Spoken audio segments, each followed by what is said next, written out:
So, welcome to our webinar, What a Child Tax Credit Could Mean for Montana Families. We're so excited to be here today with the Prenatal to Three Policy Impact Center. I want to do a few introductions. Um, First, Corey Worrell is a state policy analyst at the Prenatal to Three Policy Impact Center at Vanderbilt University.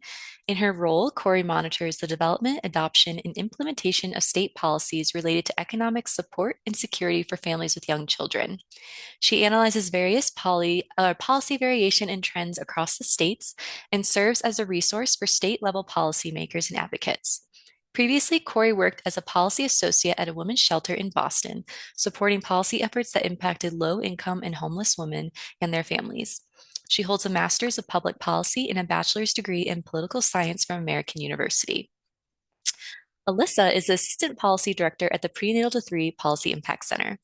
Alyssa has over a decade of experience in state policy research and analysis across, and in her role, provides leadership for the Center on Legislative Tracking and Analysis and the development of the annual state policy roadmap. Very excited to have both Corey and Alyssa here today. And my name's Sarah Froge. I'm the policy analyst at 0 to 5 Montana and kind of will be facilitating this webinar.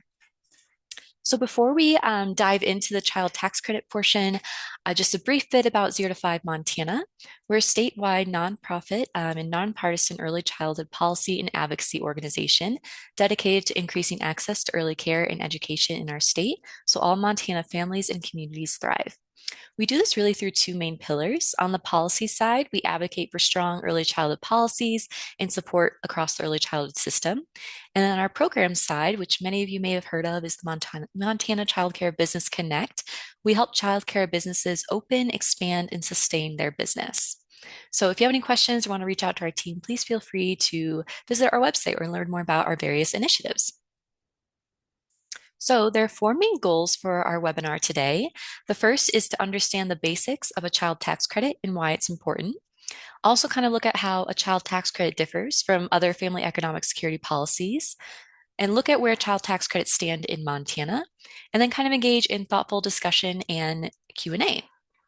So before we begin, I first want to do a quick poll on about where people are at with the idea and concept of child tax credits. So I'm going to stop sharing and do that poll.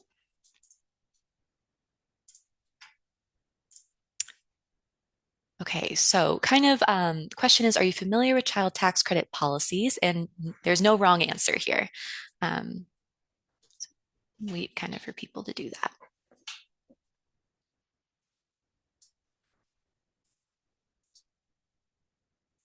Great, we're having kind of more in the middle. I can end and share with people. Let's see. So yeah, we're kind of in the middle. You've heard of them, not really want to learn more, or pretty familiar. So like it's great. Hopefully by the end of this webinar, you can take some learning away as well. And so with that, I will pass it over to Corey and Alyssa, who will really dive more into child tax credits and other family economic supports. Thanks so much for joining us, Corey and Alyssa.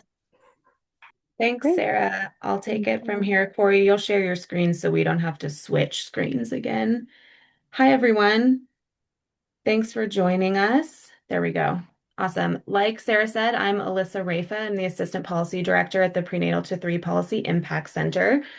I'm here with my colleague Corey, who's our real expert in the space, to talk a little bit about child tax credits and state tax credits more broadly and how those contribute to this prenatal to three system of care that we talk about a lot. I'm going to do that weird thing, Corey, where I say slide. Thank you. Or I could just snap my fingers or something. Okay, so first I'm going to do a quick intro to the center before I hand it over to Corey.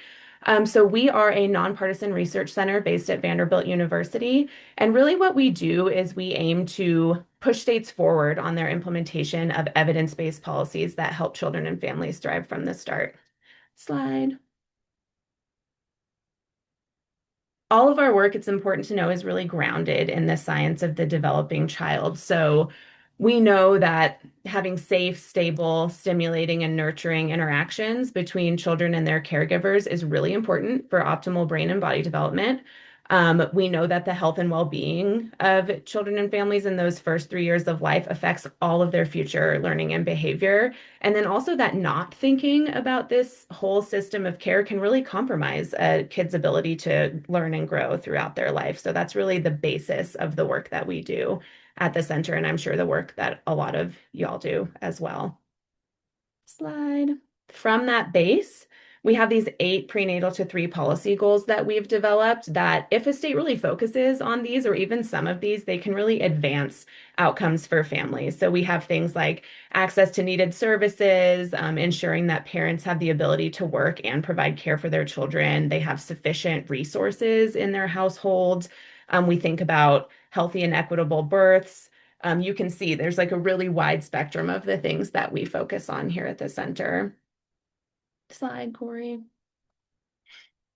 So then to meet those 8 policy goals, right? First, we're grounded in the science of the developing child. From that, we have these 8 goals for states that we've developed. And then from that, there are these very specific state policies that we have done tons of research to review and figure out which ones are actually causal, have causal links, and are grounded in the evidence. And so there's 16 now that we have on our state policy roadmap. And you can see that we've broken them out into a few buckets. There's these like early care and education focused policies, there's these child and parent health focused policies, and then there's economic and family support policies, which is where state tax credits live. But the design of this graphic is really intentional, right? So it's not one area that you should focus on. There's this comprehensive system, and there's really no silver bullet for improving outcomes. Kind of have to think about all of these things and how they work together. Slide. And all of this work informs one of our premier resources, which is our prenatal to 3 state policy roadmap. If you're interested in learning more about what Montana does on all 16 of those state policies that we just showed, or what other states are doing in this space, you can check this out. It's a really in-depth resource around all of these issues, including state tax credits, which actually lives within our state earned income tax credit profile. Just not quite enough evidence yet. Tori will talk about this on child tax credits in particular at the state level. Slide. All right. So like I said earlier, now I'm going to hand it over to Corey Worrell. She's a state policy analyst here on my team at the center, and she is the true expert on child tax credits and state tax credits. So she's here to give you an overview of what's going on broadly in the nation and also a little bit in Montana. You take it away, Corey. Great. Thanks, Alyssa, and hi, everybody. I'm Corey. I'm a state policy analyst with the Prenatal to 3 Policy Impact Center, and we are talking child tax credits today. You'll hear me call them CTCs throughout this presentation, child tax credits. But although we'll be talking mostly about state-level child tax credits, I want to give a little foundation with the federal child tax credit first. State CTCs are just state versions or mini versions of this larger federal credit. So the federal child tax credit is meant to offset some of the costs of raising children. So it's meant to promote economic stability for families and reduce child poverty. This year, families are eligible for up to $2,200 per child, and this is partially refundable. So if the credit is larger than the amount that a family owes in taxes, they're able to receive some of that money back as a credit, but not all of it. In 2021, this federal credit was temporarily but pretty significantly expanded under the American Rescue Plan Act. Families were able to receive up to $3,600 per child. It was fully refundable, and they could receive the credit in advanced monthly payments, so in monthly installments. And this expansion was really effective in alleviating child poverty. We saw 2.1 million children being lifted out of poverty during this expansion. We also saw improved nutrition outcomes and increased parental health and emotional well-being. So it was a really impactful expansion at the federal level. This is what the federal child tax credit looks like for this year, for tax year 2025. It's a per child credit, so the credit gets larger with the more children that a family claims. You'll see it has a phase in, so the full value of the credit isn't available right away. Families have to earn more to receive more of a credit. And on the other end, there's a phase out. So once that income threshold is reached, the credit decreases in value until it's fully phased out. But as you can see at the bottom, it's a really wide income eligibility range. So families with even middle and high incomes are able to claim this credit. But to give a little bit of an example about these phase-ins and phase-outs, let's say that there is a single parent with 2 children, so that dark green line that you see. If this single parent were to make $20,000 in earnings per year, they would receive a $2,625 credit. So right on that red line out of the maximum of $4,400. So they wouldn't receive that full credit. This parent wouldn't receive the full credit until their earnings reached $34,000 annually. That's when that credit fully phases in and they're able to receive the full credit for their two children. On the way other end, on the phase out, let's now say this parent makes $220,000 per year. They're on that phase out, so their credit is a little bit less. The credit is $3,400, which is not the full credit, but still more than that parent with $20,000 in earnings makes. So that's a little bit how that phase out works at the federal level. So now we'll jump into state level child tax credit. So state CTCs are supplements to this federal credit. It's a way for state governments to provide tax relief to families, to working families, acknowledging the rising costs of raising a child and raising a family. State CTCs look very different from state to state. No two are the same. The four main ways that these policies vary in terms of design are our four policy levers of refundability, structure, value, and eligibility. So we'll dive into each of these a little bit more. Starting with refundability. I mentioned it a little bit with the federal child tax credit, which is partially refundable, but states have the option of making their state CTCs either refundable, non-refundable, or both, like the federal CTC. Our refundable credit means that if the tax credit is larger in value than what a family owes in taxes, then they're able to receive that extra money, that leftover credit, as a refund, as a payment from the state. On the other hand, a non-refundable credit caps the tax credit at the taxpayer's liability. So if the amount of the credit is larger than what a family owes in taxes, their tax liabilities will be reduced to zero, but they won't get that leftover money. So to give an example, let's say that I'm eligible for a $500 child tax credit, but I only owe $300 in taxes. If the credit was refundable, I'd be able to get that extra $200 back as a payment, back as a refund. But if it was not refundable, I wouldn't see that extra $200. It would just be absolved by the state. So refundability is really important when we're talking about our lower income families, our little to no income families. A refundable credit makes sure that they're able to receive the full credit that they're eligible for, even if they don't owe a lot in taxes. State CTCs also vary a lot in structure. So the most common structure that we see among states is a per child credit. So X amount of dollars per child with a decrease in value above a certain income threshold. So a smaller credit for those higher earners. But we have some examples here of states that have some unique credits. California's is a per household credit. So the value does not change regardless of how many children you have. Illinois is based off a percentage of the state EITC, which we'll talk a little bit more later. Massachusetts has a flat per child credit. So regardless of the amount of children, regardless of income, each child is eligible for the same credit. And Oklahoma is the only state with the CTC to be based off a percentage of the federal credit. These state CTCs also vary a lot in terms of value. So obviously this has a lot to do with budget constraints and revenue for the state, but states get to choose what value, how much money to assign their child tax credits. And to give a visual, this graph shows the value of a child tax credit for a parent with one child and annual earnings of $10,000, so a lower income family. Colorado, at the top, kind of cheats. They have two child tax credits. They have their traditional CTC, and they also have their family affordability tax credit, which essentially functions as a second CTC. So that's why they're so far up there. But you'll see the variation. Different states assign different values to these credits. But a big difference between state level CTCs and the federal CTC is the income eligibility. So as we saw earlier, the federal CTC has a really wide income range. A lot of families are eligible regardless of earnings. State CTCs, on the other hand, are typically targeted to our lower income or moderate income working families. So let's say now this parent with one eligible child now earns $30,000 a year.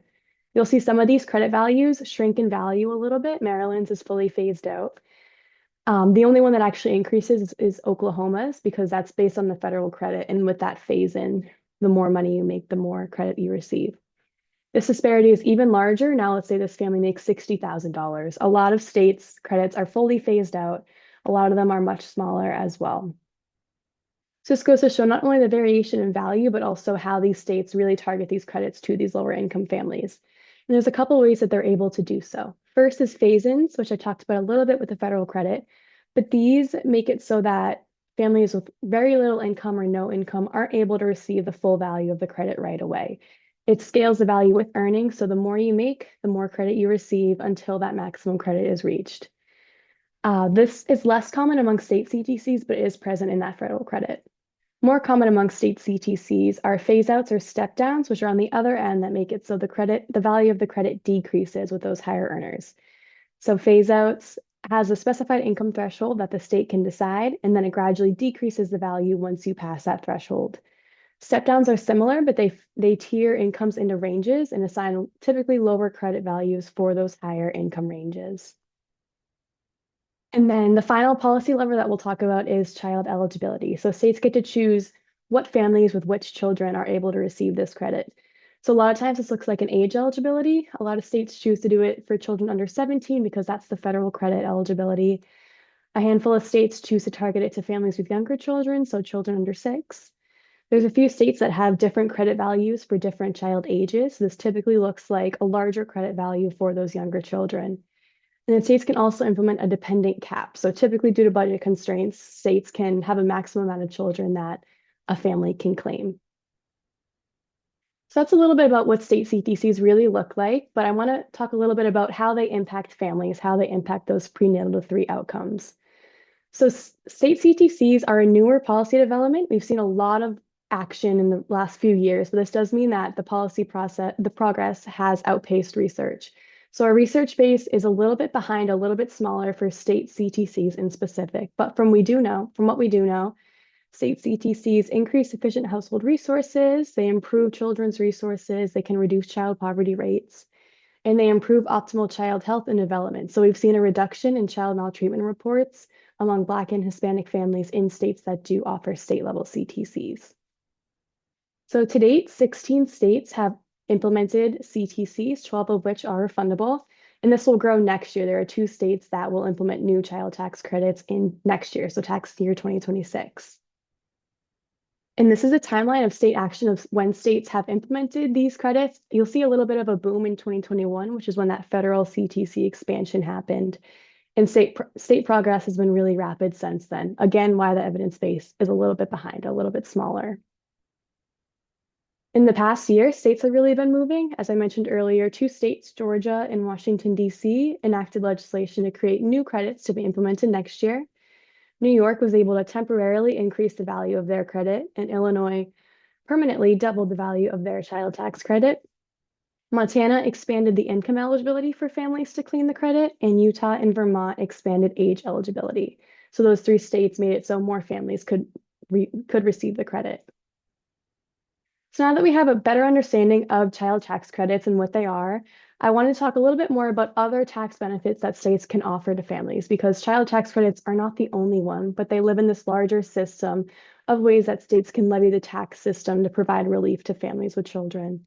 So these are just a few examples of how states are able to do that, but I want to talk about a couple of them in specific.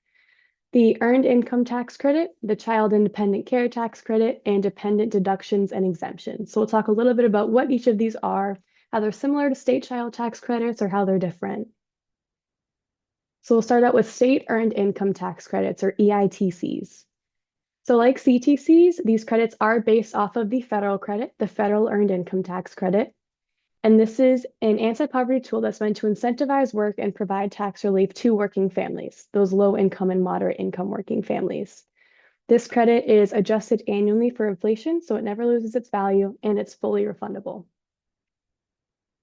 So this is the federal earned income tax credit for this year. You'll see that workers without children can still claim the credit, but the value is much smaller compared to families with children. And the value increases with the more amount of children you have, capped out at 3. You'll see that phase in just like the federal CTC, because again, this is a credit that's meant to incentivize work, to reward work. So the phase in makes it so that the more you work, the more you earn, the more credit you earn. And similarly, a phase out on the other end. You'll see a big difference here between this credit and the federal CTC is the income eligibility at the bottom. This credit is really targeted towards those lower income working families and those moderate income working families. So many states have chosen to implement their own state-level EITCs, and these are much more simple in structure compared to state CTCs. These are typically just a percentage of the federal credit. So states can offer 5%, 10%, 20% of the federal EITC benefit as a state-level benefit. The rigorous research and evidence that we have to date tells us that state EITCs that are refundable and worth at least 10% of the federal credit bring positive benefits to families, impacts families the most. And to date, 24 states have implemented EITCs that meet this criteria, including Montana, newly this year, woohoo. Nine other states have implemented state level credits that don't meet this criteria. And this is an area of policy that states have really been moving in. The last year, more than half of states introduced legislation to either enact or expand their state level EITCs. And we have a much larger research and evidence base for state EITCs. Again, they've just been around longer. But we know that state EITCs ensure families have sufficient household resources. They improve families' abilities to work, increasing wages, decreasing child poverty, and they increase healthy and equitable births among families by increasing birth weight. So now we'll shift over to state child and dependent care tax credits, or CDCTCs, which I know is a mouthful to say. And they sound really similar to CTCs as well, but the biggest difference between child and dependent care tax credits and state CTCs is that these credits require childcare expenses. So they require the parents to spend money on childcare throughout the year. On the other hand, state CTCs just require you to have a child. That's it. You don't have to prove anything else, just that you are taking care of that dependent. But these tax credits, again, based on the federal credit, are meant to offset the costs of childcare for working families. So working families must have earned income, and the credit is non-refundable, meaning it can only be applied to the federal taxes that you owe. It's calculated a little bit differently. It's calculated as a percentage, so between 20 and 35% of work-related childcare expenses. And these are capped, so you can't claim everything that you pay in childcare for a year. But for a family with one child that claims the maximum expenses, this credit is worth between $600 and $1,050. And for families with two or more children claiming the maximum expenses, this credit is worth between $1,200 and $2,100. So 27 states currently implemented their own state-level CDCTCs, but these look very different among states. They have different names, they have different credit amounts, different structures, different eligibility. So like CTCs, there's a lot of variation in these credits at the state level. And the last benefit we'll talk about are dependent exemptions or dependent deductions. So unlike everything else I've talked about today, these are not credits. So they're not dollar for dollar credits towards taxes, but rather these reduce taxable income for families based on the number of dependents typically.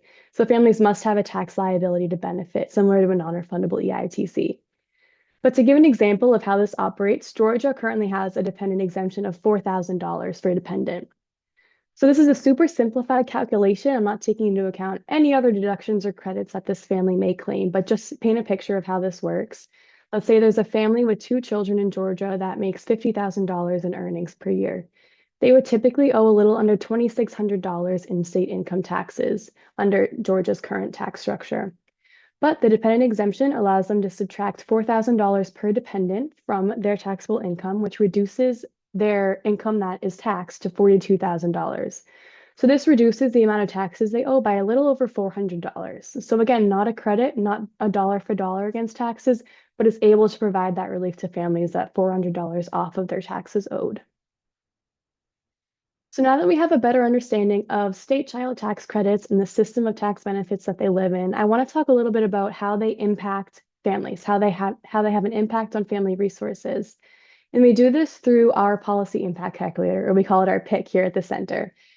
But to understand our PIC, we must understand Lena, who is our model family. All of our calculations and all of our findings on our policy impact calculator are based off of Lena and her family. So Lena is a single mother. She has an infant and a toddler, and she works full-time all year round, earning the state's minimum wage. She files her taxes each year and receives all the benefits that she's eligible for. She takes 12 weeks of leave after she gives birth to her baby, and then after that, she sends her children to center-based childcare that charges the 75th percentile of the market rate. So if Lena were to be living in Montana this year, she would have total family resources of $34,258. So we'll talk quickly about how we got to this number, how we got to this total family resources amount for Lena, and then how a child tax credit could potentially change that. So we'll start out with how we got to these total family resources, this $34,000 number. So we'll start out with Lena's earnings. So as we said, she works full-time year-round and she earns Montana's minimum wage, which is $10.55 an hour. This puts her annual earnings at a little under $22,000. But as we said, Lena has a baby this year, so she takes 12 weeks off of work to recover from childbirth and bond with her new baby. Montana does not currently have a paid family and medical leave policy, so she loses those 12 weeks of earnings, which is a little over $5,000 for her. Lena also sends her children to childcare, and the total cost of childcare for her two children would be $27,582 annually, which is almost $11,000 more than what she makes in a year. So thankfully, she has access to childcare subsidy. So her total out-of-pocket costs for childcare are reduced to $2,229. So she's in the $14,000 range for her total family resources now. But then she receives all of her benefits and she files her federal taxes. So Lena's able to receive over $9,000 in SNAP benefits and a little under $2,000 in WIC benefits. So this allows her to be able to feed her family for the year. She then files her federal taxes, so she receives $6,752 from the federal EITC, and she receives $2,157 from the federal CTC. And then the last part, she files her state taxes. As I said earlier, Montana has a new 10% state EITC, which is doubling next year to 20%, which is awesome. But we'll stick to this year. She's filing her taxes for tax year 2025. She receives $675 from the state EITC. So this is how we get to her total family resources for the year in Montana is $34,258. But this is missing a state CTC. So what if Montana were to implement a state CTC? In our policy impact calculator, we have two CTC simulations loaded. They're both refundable credits worth $1,000 per child. One has a low maximum income eligibility, and the other one has a high maximum income eligibility. But for both of these simulations, Lena's benefits in Montana are the same. She receives a $2,000 state EITC, so $1,000 per child. This brings her total family resources to $36,258. But it's important to note that the legislation that moved so far in Montana last session was for an EIS CTC worth $1,200 per child. So Lena would have received a total of $2,400 in a state CTC if that legislation were to pass. So this number could be even larger with that legislation. But what could this extra $2,000 do for Lena or do for a family in Montana? An extra $2,000 could provide 10 months of diapers for an infant and toddler or 16 weeks of groceries for a parent, infant, and toddler. So again, this is real impacts, real money for real families, especially for those lower income families. So I know that was a lot of tax talk and a lot of acronyms. So thank you for sticking with me. I have her emails up here just in case anything else comes up later, but I'll pass it back to 0 to 5 now. Amazing. Thank you so much, Corey and Alyssa. That was super cool. That policy impact calculator really put it into perspective too. Um, okay, let me get back to my slides as well. But thank you so much for that overview. And if people have questions, you can feel free to put them in the chat, or we'll have a Q&A portion at the end of our webinar. So you can also save them for that. So I'm going to kind of go back to, like as Corey and Alyssa mentioned, child tax credits are really an increasingly popular policy tool across states, including in Montana, as this timeline really demonstrates. So the next part of our webinar is going to focus on the history of child tax credits in Montana and kind of where they stand today. So over the past few years, child tax credit policies have really seen bipartisan support and interest across lawmakers, starting really back in 2022 when the Governor Gianforte released his proposed budget for the year, which included a child tax credit. And then that upcoming legislative session in 2023, two different child tax credit bills emerged, although neither passed.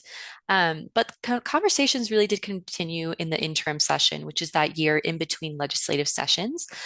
Specifically in the Economic Affairs Interim Committee, they studied supports for childcare in the workforce, and part of that really did include looking at child tax credits more.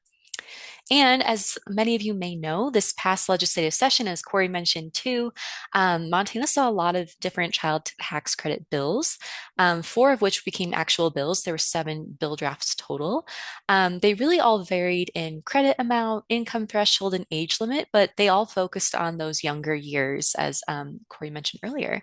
And so while no bill passed, it really demonstrated significant progress and momentum for passing a child tax credit in our state. 2 of the bills really did make it pretty far. So we're really excited to see what that could mean for the 2027 session. And so kind of this interim session, that year in between legislative sessions between 2025 and 2026, conversations around a child tax credit are continuing. This is both via the Montana Strong Start Alliance, which is a coalition I'll talk about in a little bit here, and also other partners as well. So really excited to see what this could mean for 2027. So we've talked about kind of the history of child tax credits, but where do they stand with Montanans in our state today? So, in terms of public support, 0 to 5 Montana every other year partners with Montana State University to do some voter polling. And during this 2024 voter polling, it demonstrated that Montanans overwhelmingly support child tax credits. 75% support the Montana government implementing tax credits for families. And this is an 11% increase from when we did polling in 2022. Voters also agree that these credits really help families offset the costs of raising a child. So, coupled with that polling, Montanans demonstrated really strong support for child tax credits during our summer 2024 roadshow, where we traveled across the state to hear from communities about their early childhood priorities and what they hope to see in the 2025 session. So, themes that really came up during these roadshows was family, economic security, and basic human needs, the rising cost of living, so really there is a demonstrated growing interest for the public and kind of given this interest in the groundwork and the history, um, the Montana Strong Start Alliance Coalition was launched last December, and it's a coalition dedicated to advancing a child tax credit in Montana. So really growing interest around organizations, partners, legislators, and the general public for a child tax credit, which is really exciting to see. So you may be wondering, okay, we have the history. We understand that this is a really popular topic to talk about. How can you get involved today? How can you get ready for advocating for it in the 2027 session? There are different various ways with 0 to 5. So first, you can sign up for the Montana Strong Start Alliance, which, as I mentioned, is a coalition focused on advancing a Montana child tax credit in 2027. And this is really for anybody, whether you're a parent or organization or just interested in learning more. Anyone is really welcome to join this coalition. You can also join our advocacy listserv, where we really keep people up to date on relevant early childhood legislation happening both at the state and federal level. And this includes child tax credits and how you can take action today. And lastly, I mentioned our summer 2024 roadshow. We're going to be doing that same roadshow this summer. So if you want us to come visit your community, talk about policy priorities for the 2027 session, and how you can get involved, you can scan the QR code or, of course, reach out to me too. So I am going to stop recording in a second. We're going to dedicate some times for questions. So if there's anything that came up, feel free to put it in the chat or raise your hand.